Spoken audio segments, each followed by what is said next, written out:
Today we're talking about nutrition supplements for osteoporosis. We'll start with calcium. Everybody knows you need extra calcium to combat osteoporosis, but did you know that there are certain foods that you should avoid that hamper your calcium absorption? Phytic acid in grains, oxalic acid in chocolate and coffee can all inhibit calcium absorption, so you should not eat those foods within a few hours of taking your calcium supplements. The form of calcium that you use matters as well.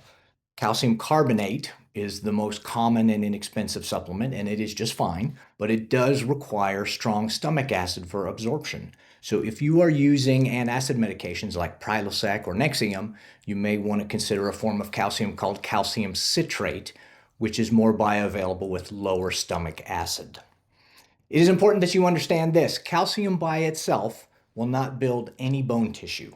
There are other nutrients that are vital to bone growth, like vitamin D, vitamin K2, magnesium, and other trace minerals like boron and zinc and silicon.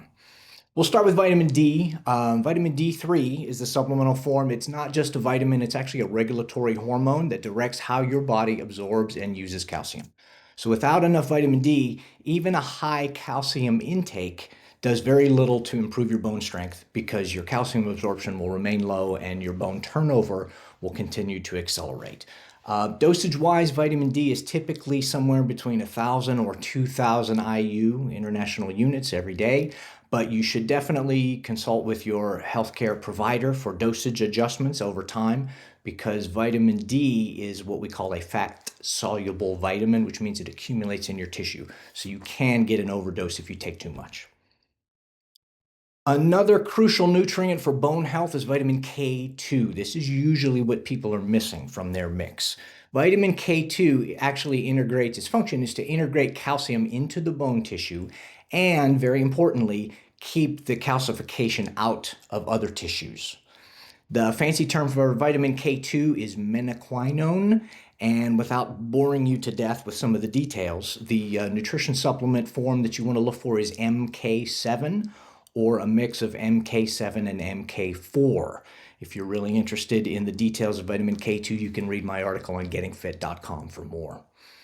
I do want to touch briefly on exercise for osteoporosis because weight-bearing exercise improves your bone density because the mechanical stress on the skeleton triggers bone growth. Walking, however, is typically not enough. You really need to stretch your skeleton with the external loads of lifting weights. With our personal training clients in Nashville, we also use a whole body vibration platform to stimulate bone growth, and that works great. And we'll sometimes even do impact training for the right clients. That's exercise like jumping or hopscotch or other light impact exercise that causes, in kinesiology, what we call ground reaction force. So to summarize for our osteoporosis lesson, you can prevent or even reverse osteoporosis with targeted nutrition, smart supplementation, and the proper weight-bearing exercise.